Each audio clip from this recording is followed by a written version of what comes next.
the beast. So Mystery Babylon and the beast that she rides. It's very important, especially in today's times. We're seeing a lot of stuff happen in the world. You can actually read your Bible and see prophecies look like they're about to be fulfilled. But one end time prophecy that we see mentioned is Mystery Babylon and its beast.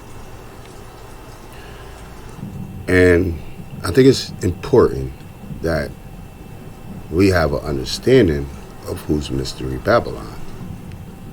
It's not the Roman Catholic Church like some people say.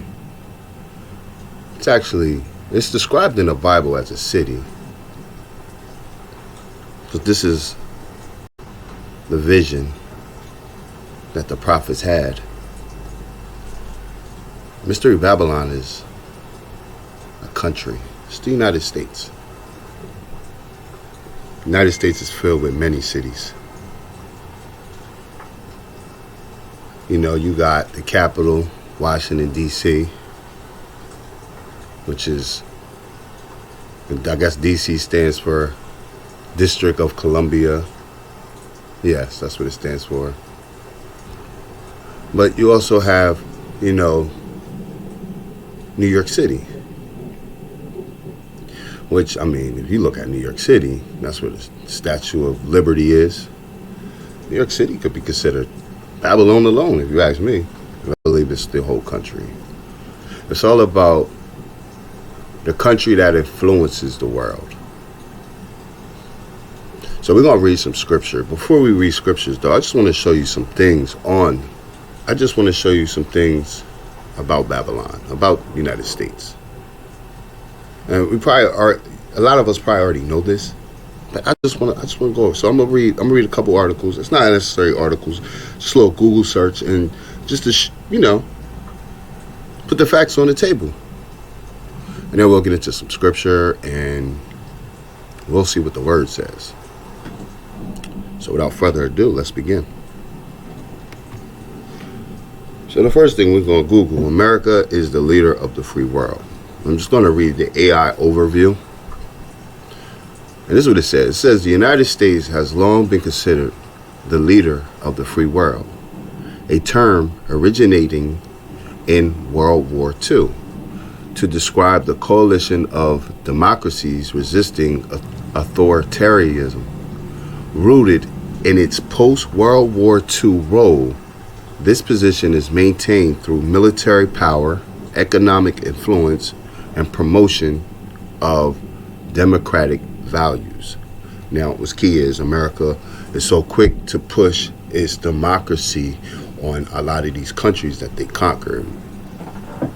Okay, another thing to keep in mind is it says after World War II, what happened in World War II? America dropped that big bomb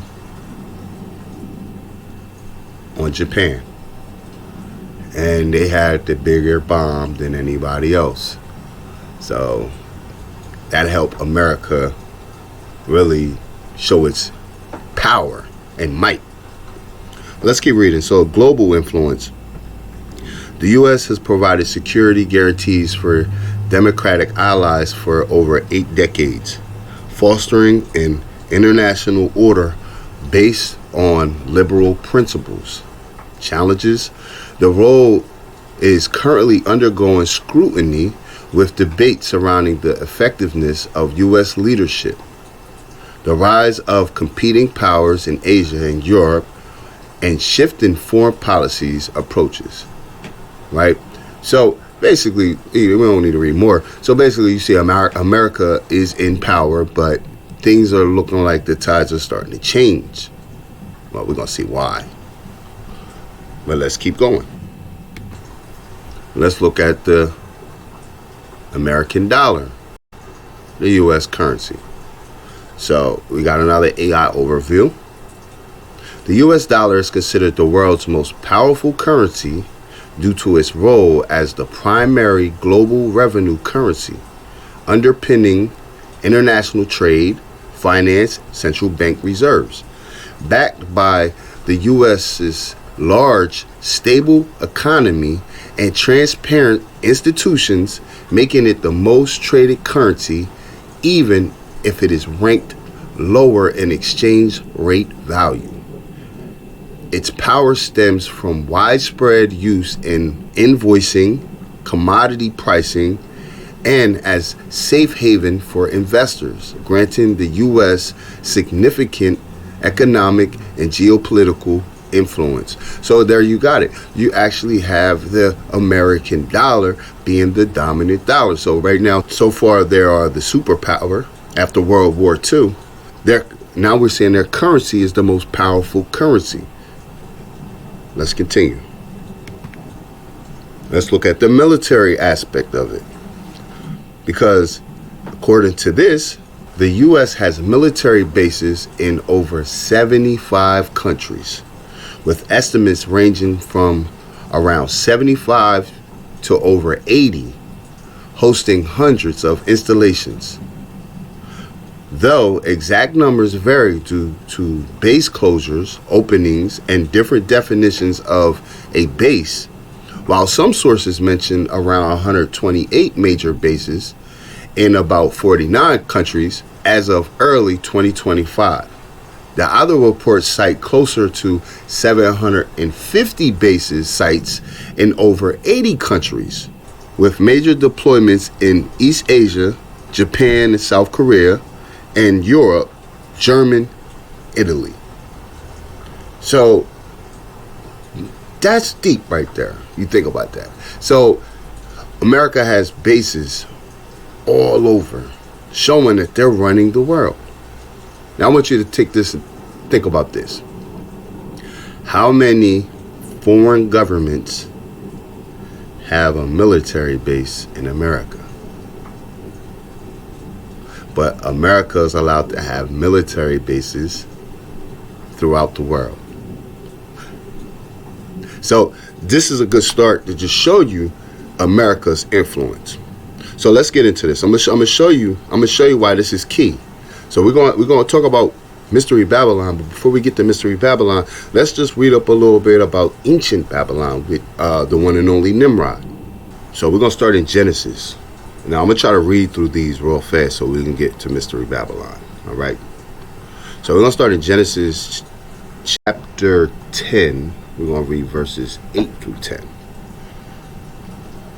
And Cush brought forth Nimrod. He began to be a mighty one on the earth. He was a mighty hunter before Yah. Therefore it is said, like Nimrod, the mighty hunter before Yah. And the beginning of his reign was Babel and Erech and Akkad and Calneh in the land of Shinar. Okay, so let's skip over to chapter 11. We're going to read chapter 11, verses 1 through 9. And all the earth had one language and one speech. Everybody spoke the same language. There was no different languages, right? And it came to be, as they set out from the east, that they found a plain in the land of Shinar, and they dwelt there. And they said to each other, Come, let us make bricks and bake them thoroughly. And they had brick for stone, and they had asphalt for mortar. And they said, Come, let us build ourselves a city and a tower whose top is in the heavens, and make a name for ourselves, lest we be scattered all over the face of the earth. Then Yah came down to see the city and the tower which the sons of men had built. And Yah said, Look, they are one people. They have one language. And this is what they began to do. And now they are not going to be withheld from doing whatever they plan to do. Come, let us go down and confuse their language, so that they do not understand one another's speech. And Yah scattered them from there over the face of all the earth, and they left off building the city. That is why its name was called Babel, because there Yah confused the language of all the earth, and from there Yah scattered them over the face of all the earth. So in essence, Babel, or Babylon, means confusion, right? Okay, let's keep going. All right, let's switch gears over to the book of Jasher to get the book of Jasher's account of what took place during this time. If you're not familiar with the book of Jasher, it's a book that should be actually with the Bible, but they took it out. It's actually mentioned in the Bible, but it does go into a lot more detail, as you're about to see. So we're going to read the book of Jasher. We're going to read chapter 7, verses 44 through 48. Verse 44, and Nimrod dwelt in Shinar, and he reigned securely, and he fought with his enemies, and he subdued them, and he prospered in all his battles, and his kingdom became very great. And all the nations and tongues heard of his fame, and they gathered themselves to him, and they bowed down to the earth, and they brought him offerings, and he became their Lord and King. All right, we got to stop right there. I said we're going to move fast, but I want to show you something. He became their Lord and King. He's already their king. Lord means they worshiping him. They're giving him offerings and they're bowing down. So he was the first God king on earth. This is Nimrod. Let's keep reading. And they all dwelt with him in the city at Shinar, and Nimrod reigned in the earth over all the sons of Noah, and they were all under his power and counsel. And all the earth was of one tongue and words of union. That's another thing we got to touch on, words of union. Uniting everybody under one person, like a one world government, which we keep hearing about in conspiracy theories and stuff. But this stuff is real, and this is what they're trying to do. But let's keep going. But Nimrod did not go in the ways of Yah, and he was more wicked than all the men that were before him from the days of the flood until those days. All right, so he was the most wicked man. Verse 47, and he made gods of wood and stone, and he bowed down to them, and he rebelled against Yah, and he taught all his subjects and the people of the earth his wicked ways. And Mardon, his son, was more wicked than his father. And everyone that heard the acts of Mardon, the son of Nimrod, would say concerning him, from the wicked go forth wickedness. Therefore it became a proverb in the whole earth, saying, from the wicked go forth wickedness. And it was current in the words of men from that time to this. So the whole world knew he was wicked, and his son. They had a whole saying, a whole proverb about it. And what's key to see here is the whole earth, everybody that existed during the time of Nimrod was under his control. Nobody has done that since Nimrod. Yeah, you got a lot of great generals and superpowers and stuff. Even America doesn't have a king that rules the whole world like Nimrod ruled the whole world. The next time you're going to see somebody rule the whole world like Nimrod did, that's when we get into what the world calls the Antichrist, the man of sin, the son of perdition, the lawless one. He is going to unite everybody under him. That's what the one world government conspiracy is about. He's going to unite everybody under him, and he's actually going to rule the world. But we're going to get into that later. Let's keep going. All right. Let's jump to chapter 9 of the book of Jasher. Chapter 9, we're going to read verses 20 to 22. And King Nimrod reigned securely, and all the earth was under his control. See, all the earth under his control. And all the earth was of one tongue and words of union. And all the princes of Nimrod and the great men took counsel together, put Mizraim, Cush, and Canaan with their families. And they said to each other, come, let us build ourselves a city, and in it a strong tower, just like we've seen in Genesis, right? Okay, let's keep reading. And its top reaching heaven, and we will make ourselves famed, so that we may reign upon the whole world, in order that the evil of our enemies may cease from us, that we may reign mightily over them, and that we may not become scattered over the earth on the account of their wars. And they all went before the king, and they told the king these words, and the king agreed with them in this affair, and he did so. So this is how they came up with the idea to build this tower and this city.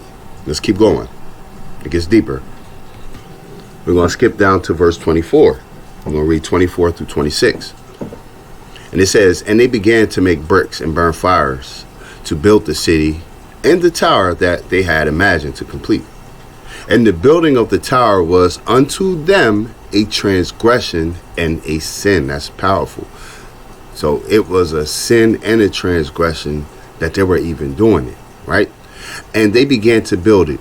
And while they were building against the Almighty of heaven, Yah, they imagined in their hearts to war against him and to ascend into heaven. Let's stop right there. What in the world? You see how corrupted mankind was? To go to war with the Creator? The same Satan was behind that, right? Let's keep reading. And all the families divided themselves in three parts. The first said, we will ascend into heaven and fight against him. The second said, we will ascend to heaven and place our own gods there and serve them. That's just straight up wickedness. You don't even want to serve the Creator. You want to put an idol up there and serve that. Like, come on. And the third part said, we will ascend to heaven and smite him with bows and spears.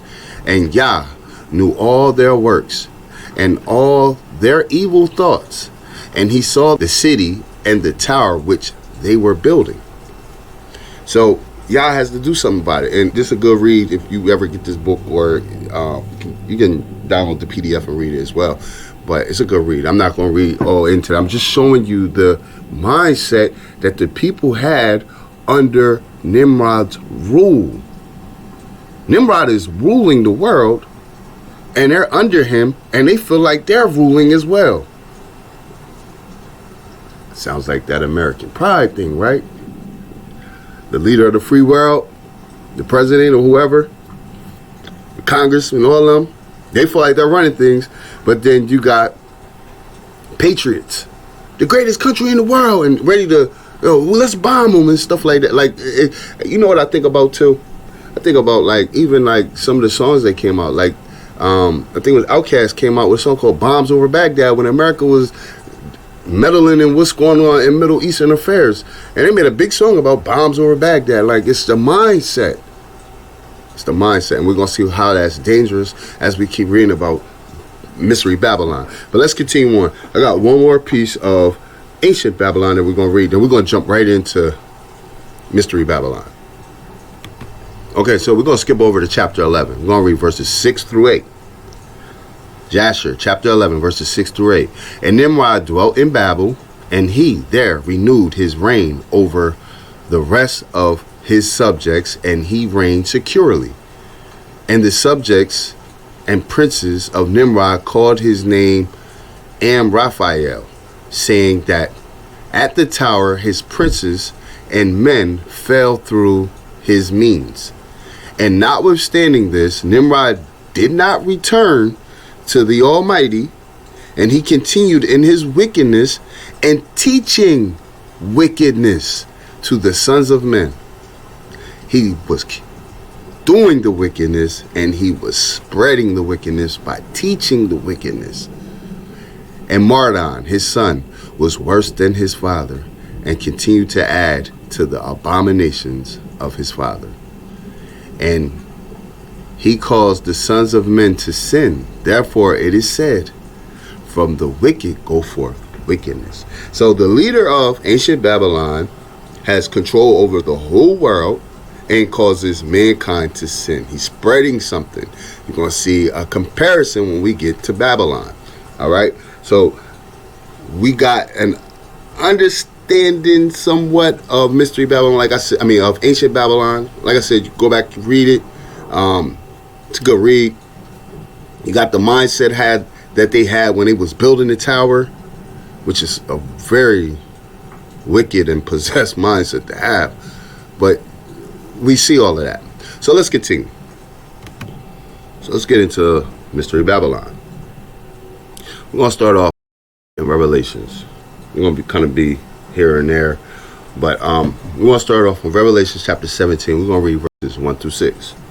Now this is John giving a vision of Mystery Babylon. And it reads, and one of the 7 messengers who had 7 bowls came and spoke with me, saying to me, come, I shall show you the judgment of the great whore sitting on many waters. Verse 2. With whom the kings or sovereigns of the earth committed whoring, and the inhabitants of the earth were made drunk with the wine of her whoring. And he carried me away in the spirit into the wilderness, and I saw a woman sitting on a scarlet beast covered with names of blasphemy, having 7 heads and 10 horns. And the woman was dressed in purple and scarlet, and adorned with gold and precious stones and pearls, holding in her hand a golden cup filled with the abominations and filthiness of her whoring. All right, so let's stop real fast. So John is seeing this vision of a woman on a beast with 7 heads and 10 horns. We're going to get into that beast a little bit later. But let's focus on the woman. The woman is dressed in purple and scarlet, and she's decked out with gold and stones and pearls, and she's holding in her hand a cup filled with a golden cup filled with abominations and the filthiness of her whoring. Okay, so she's got a cup. She's dripped out, decked out, and all that, right? And she's got a cup. Let's keep reading. Verse 5. And upon her forehead a name written, a secret, Babel, the great, the mother of whores and of the abominations of the earth. And I saw the woman drunk with the blood of the set apart ones and with the blood of the witness of Yahushua. And having seen her, I marveled greatly. I marveled. So John, seeing this, he marveled. He put emphasis on marvel. He seen something that was wicked, obviously, but it was beautiful. Now you think about America, you know, the skyscrapers and the way of living, and people flock to America. It's like a melting pot of people. People flock to America because they feel like you can have a better life. They see the glamour in America. So John is seeing this in the form of a vision of a woman on a beast, and he marveled. But listen what this woman was drunk with. She was drunk with the blood of Yah's people. Man. So we're going to keep reading. Let's keep going. Because why is Yah's people even in a position to be attacked by this mystery Babylon? Let's go over to Genesis chapter 15. We're going to read verses 13 and 14. This is Abraham. Abraham is given a prophecy. He's told he's going, first and foremost, he's told he's going to have children. And he's going to have so numerous to count of descendants. And before he even had his first child, this is what the father said to him. So Genesis chapter 15, verse 13 says, and he said to Abram, know for certain that your seed are to be sojourners in a land that is not theirs, and shall serve them, and they shall afflict them 400 years. So in the future time, Abraham, the nation that's going to come from you is going to be put in the land as slaves, and they will be afflicted for 400 years, oppressed. Okay, let's keep reading. Verse 14. But the nation whom they serve, I'm going to judge, and afterward let them come out with great possessions. So Yah says, I'm going to judge this nation that they are in. And it's a reason why, we're going to see, it's a reason why Yah is saying he's going to judge this nation. All right? But this was the prophecy given to Abraham. All right? Let's keep going. Let's slide over to the book of Deuteronomy. We're going to read Deuteronomy chapter 28. We're going to read verse 68. Now, this is the blessings and the curses. This is one of the chapters with the blessings and the curses, meaning Yah promised the children of Israel all these good things if they would be obedient to him. But then, as you keep reading in the chapter, he says, but if you are not obedient, these things will happen. And it's a whole list of things that it's a good read on your own time. Go ahead, and I recommend reading it, because you can actually read this and you can actually see how this applies to our people today. But I just want, for the sake of this lesson, I just want to read one verse, right, in the sake of time. So verse 68, it says, and Yah shall bring you back into Egypt in ships. Now stop right there. Egypt here represents the house of bondage, the spirit of Egypt. When I say the spirit of Egypt, when the children of Israel were in Egypt, after Joseph passed away, and after another Pharaoh came on the scene, the children of Israel was put into bondage. And that's where the whole story where the father sends Moses to Pharaoh, let my people go and all that, right? So the father is trying to tell them, I'm going to bring you back into slavery.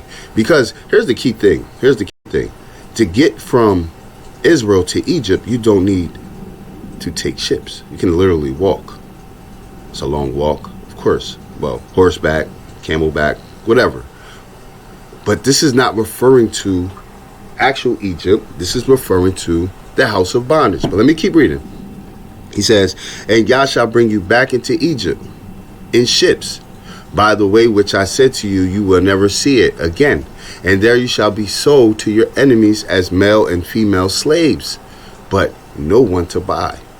Now, of course, they bought slaves. That's not what that's talking about when it says no one to buy, what you're thinking. You got to go into the Torah where it speaks of if a man takes a slave amongst his brethren can buy him out of his situation. So basically what this scripture is saying, that you will be put into slavery and nobody be able to buy you out of your situation. No Marcus Garvey's, no Malcolm X, no Martin Luther King, or whoever. Nobody will be able to buy you out of your situation, because Yah put you like that. Now, people say, well, we're not slaves today. Well, if you read Genesis 15:13 to 14, what we just read, it says you will serve them and you will be afflicted for 400 years. The children of Israel are still under oppression. There's still police brutality going on. It's still unfairness. You still got the KKK underneath the surface, just waiting to stand up. The white nationalists ready to just go crazy or whatever. It's still racism, even though you can still get by and live. You can get by and live a more simpler life than our ancestors could back in the time of slavery and the times of Jim Crow.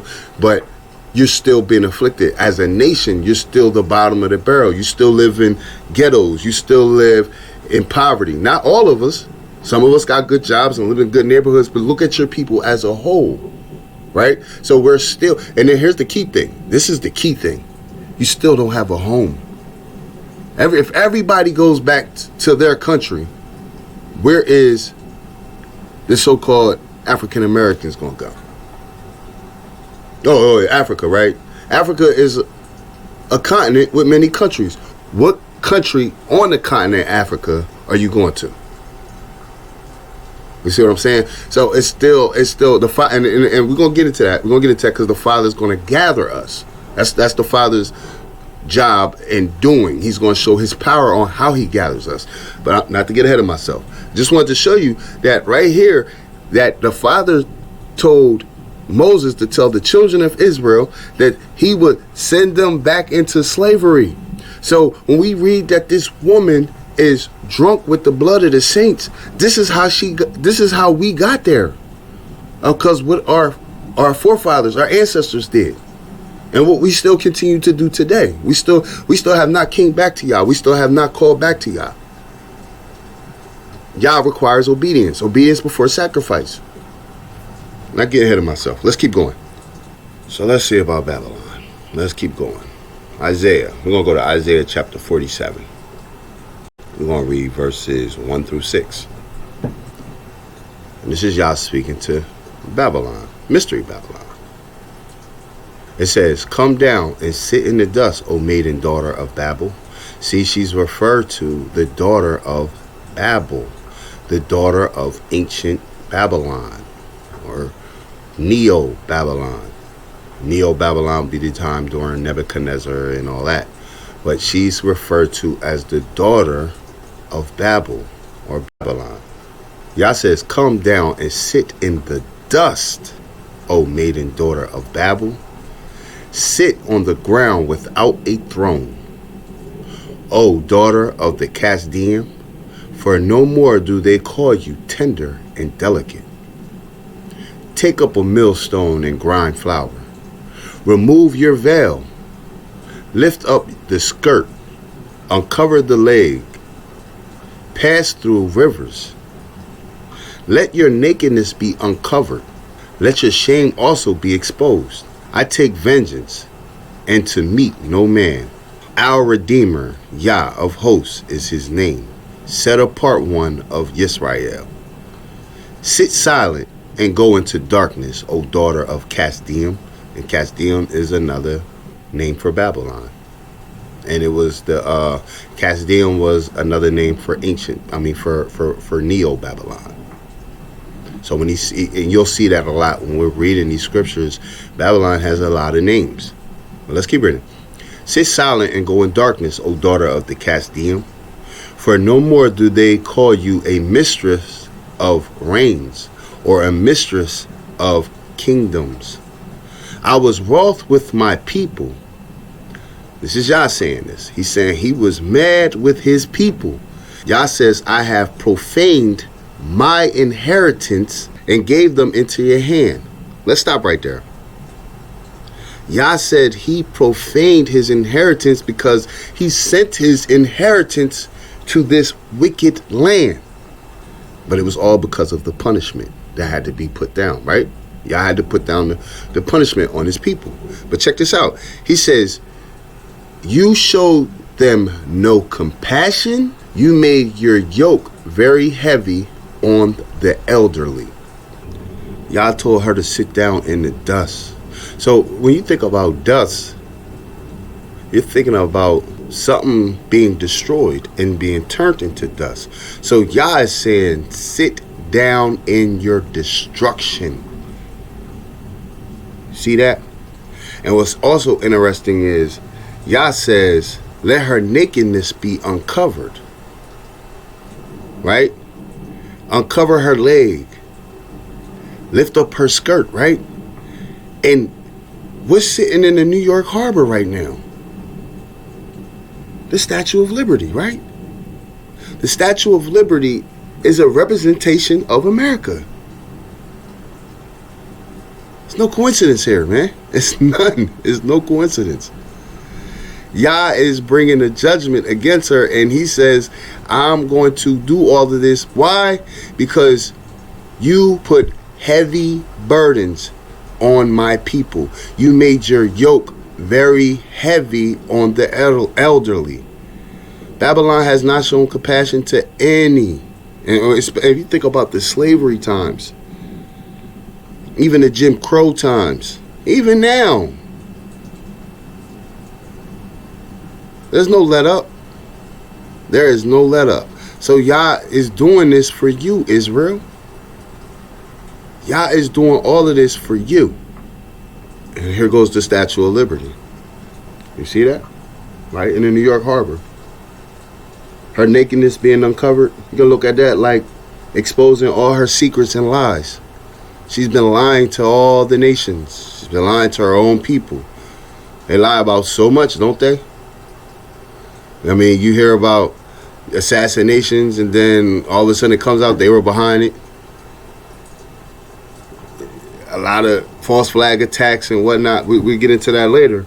But she's been doing a lot. She's been doing the most. So when Yah says uncover her, he's saying expose her. Everybody's going to know about everything Babylon's been doing. Let's keep going. Let's go down to verse 7. Yah continues on her. He says, and you said, I am a mistress forever, so that you did not take these matters to heart and did not remember the latter end of them. So she does things that she knows is wrong, and she doesn't think about the consequences that's going to come.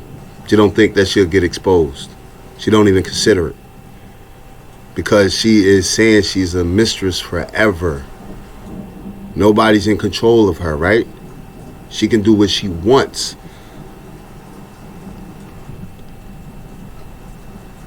Verse 8. And now, hear this, you who are given to pleasures, who dwells complacently, who says in your heart, I am, and there is none but me. I do not sit as a widow, nor do I know the loss of children. So she's complacent in her heart, comfortable in her understanding, even though a lot that she does is wrong. She says she sits and there is none but her. She doesn't feel any nation can touch her. She says, I do not sit as a widow. Now, a widow is a woman who lost her husband. She said, I haven't took no L's. She says, nor do I know loss of children. Now, I want y'all to think about something, right? Most wars fought were on other people's lands that America fought.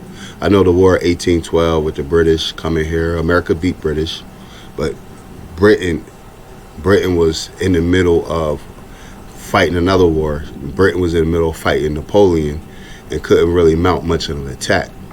But America won that battle. And there was a war also fought on American soil, the Civil War, and the war against the Native Americans. But that was an in-house thing. When America goes to war, it's on other people's properties, and they destroy them and then build them back up.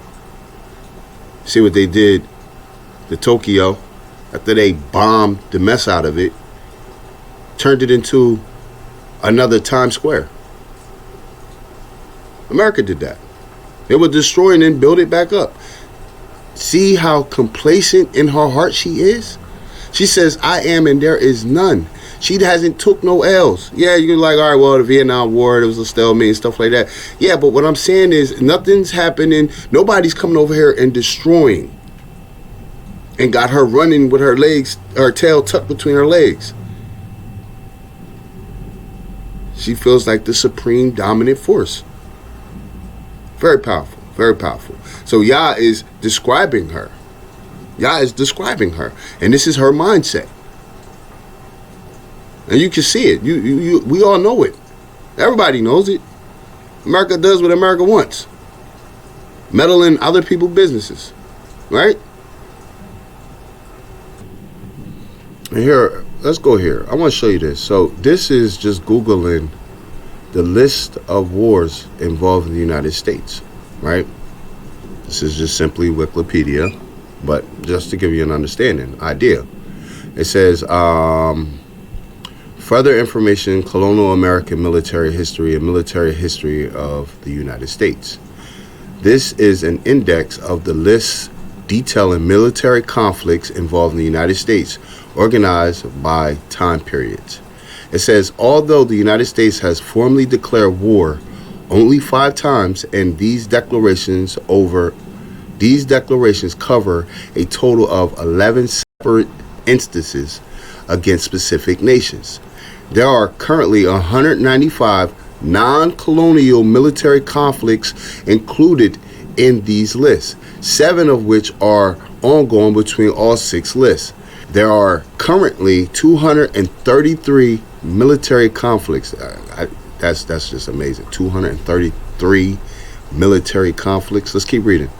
Former declarations of war include the War of 1812, it was against the United Kingdom, that was Britain. The Mexican-American War, they fought Mexico, right? The Spanish-American War, Spain. World War I, Germany and Austria and Hungary.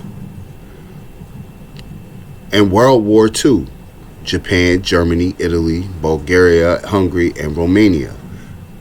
Since World War II, the U.S. has engaged in numerous military operations authorized by Congress or initiated by the executive branch without formal declarations of war. Notable examples include the Cold War, the Korean War, the Vietnam War, and the Gulf War, and the War on Terror, and the war in Afghanistan, the Iraq War, the Second Iraq War, and the Syria War. And of the current date, the United States is involved in seven publicly known military engagements across 5 different wars. Wars with direct U.S. involvement include the War on Terror, Somalia, Syria, and Yemen. The War on Cartels, Venezuela, that just happened, right? The wars with indirect U.S. involvement include the Russian-Ukraine War, and the Gaza War, and the Israel-Hezbollah conflict. Now, when they say indirect, that means America is funding the war or is overseeing the war. So America is involved in the war. It's like almost every war fought in the world today, America has its hands on. You see that? And then you scroll down. I'm not going to read all this for the sake of time, but you say it breaks it down by the list of wars, by year, and yeah, pretty crazy. Pretty crazy.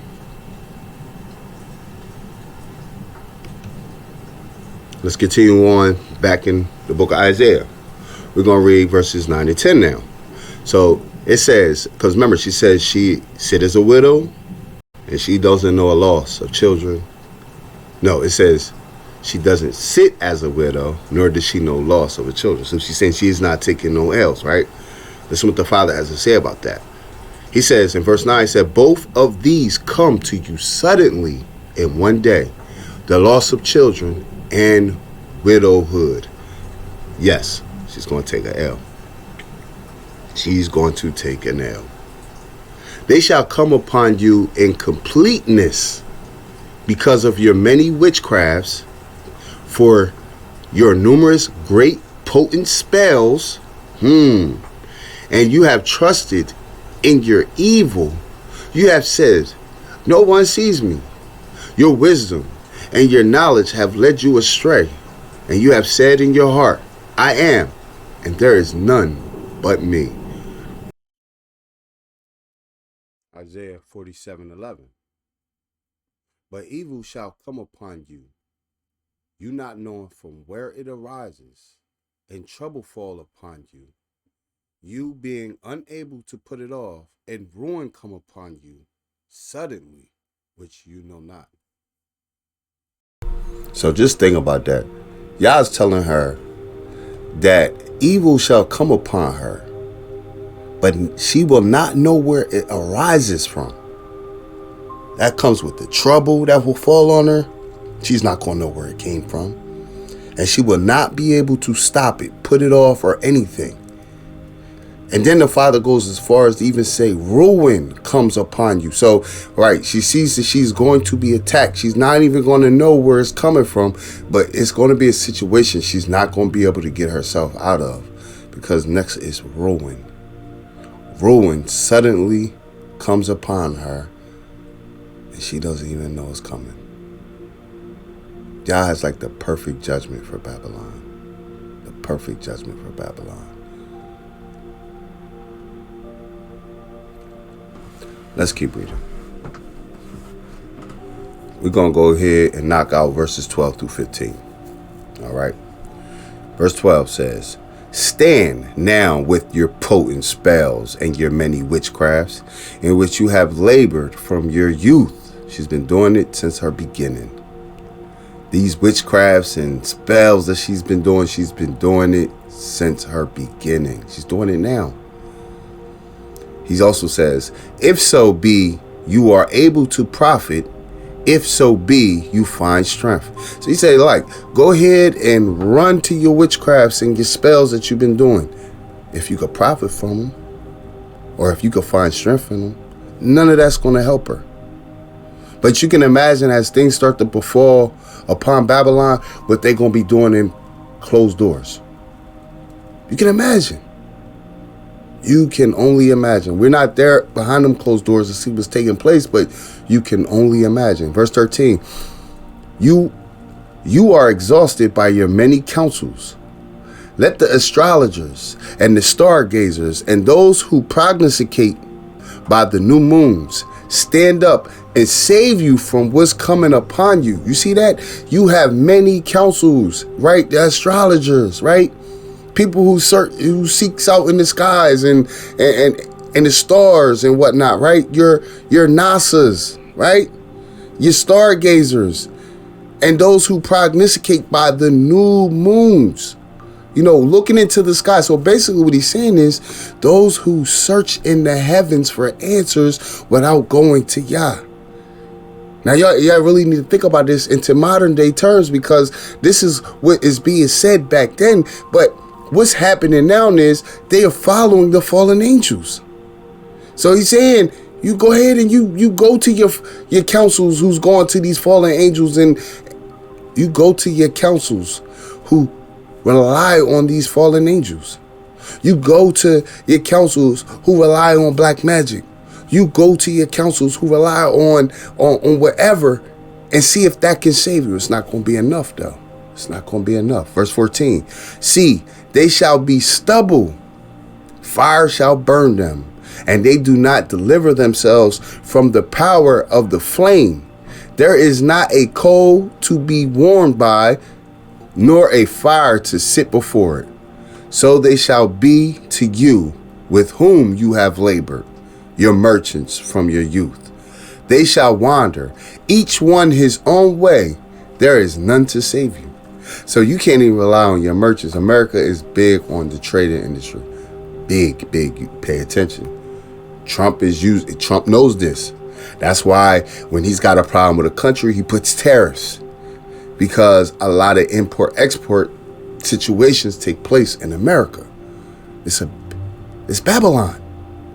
And that's one of her many attributes. She's big on trading. She's big on import-export. She's buying up everything. But Yah's telling her, your merchants won't even be able to save you. Nothing will be able to save Babylon for what Yah's about to do. Let's keep going.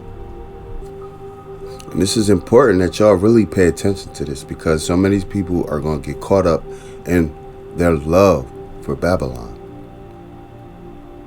So many people. And Yah's trying to warn us. It's the reason why I want to do this lesson. Yah's trying to warn us, family. He really is.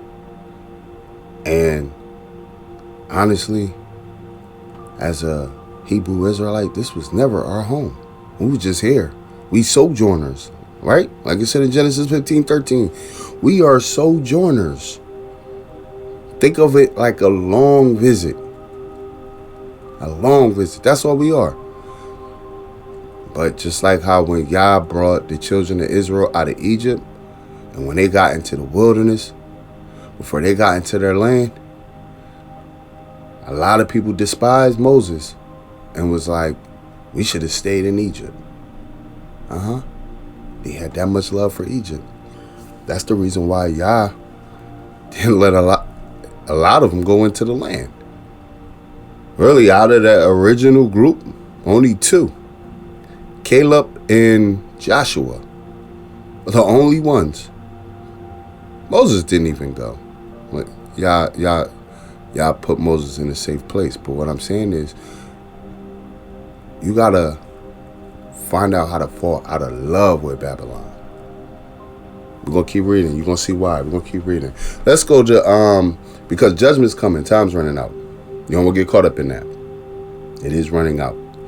Let's go to the book of Psalms. We're gonna read the book of Psalms. We're gonna read chapter 137. Psalms chapter 137. And it says, now check this out. This is a very interesting Psalms.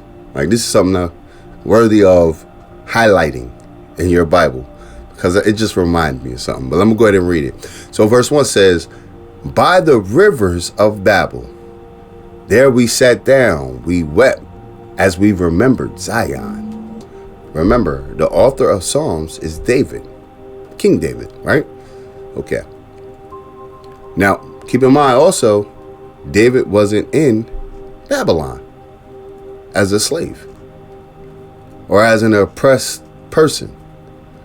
So he's prophesizing. But we're going to keep reading. Check this out. Verse 2 says, so he says that we were by the rivers of Babel. There we sat down and we wept and we remembered Zion. Verse 2. We hung our lyres upon the willows in the midst of it. For there our captors asked us for the words of a song, and our plunderers for rejoicing, saying, sing to us a song of Zion. Kind of like trolling them, mocking them, right? You're in captivity. We see y'all all assembled together. Sing us a song.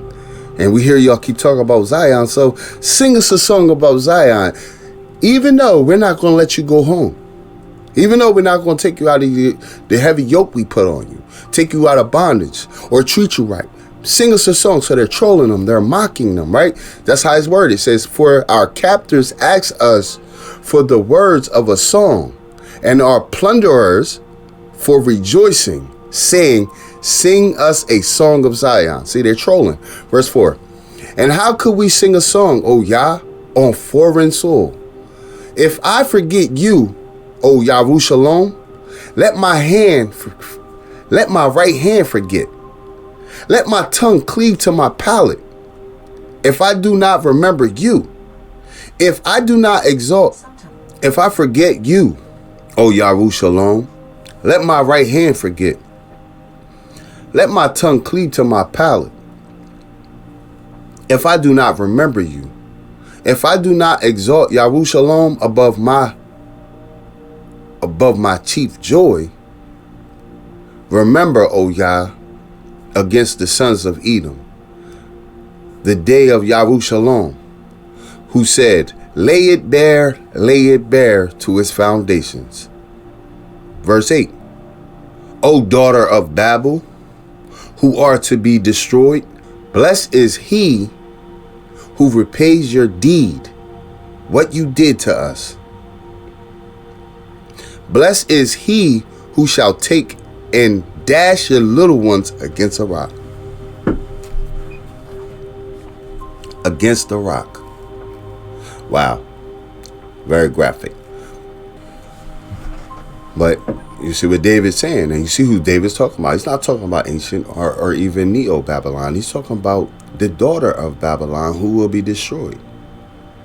Yeah, ancient Babylon and Neo-Babylon got overpowered and overcame, but we're going to see the plagues that's going to be put on Mystery Babylon in the prophecies as we keep reading. And it says nobody will be able to inhabit that land. So if nobody can inhabit the land, that means ancient and Neo-Babylon, nobody will be able to live there. But there is people living there. That old Babylon is in Iraq. You got the Iraqis living there. But when Yah brings judgment on Mystery Babylon or the daughter of Babylon, we're going to see scripture says nobody can live there.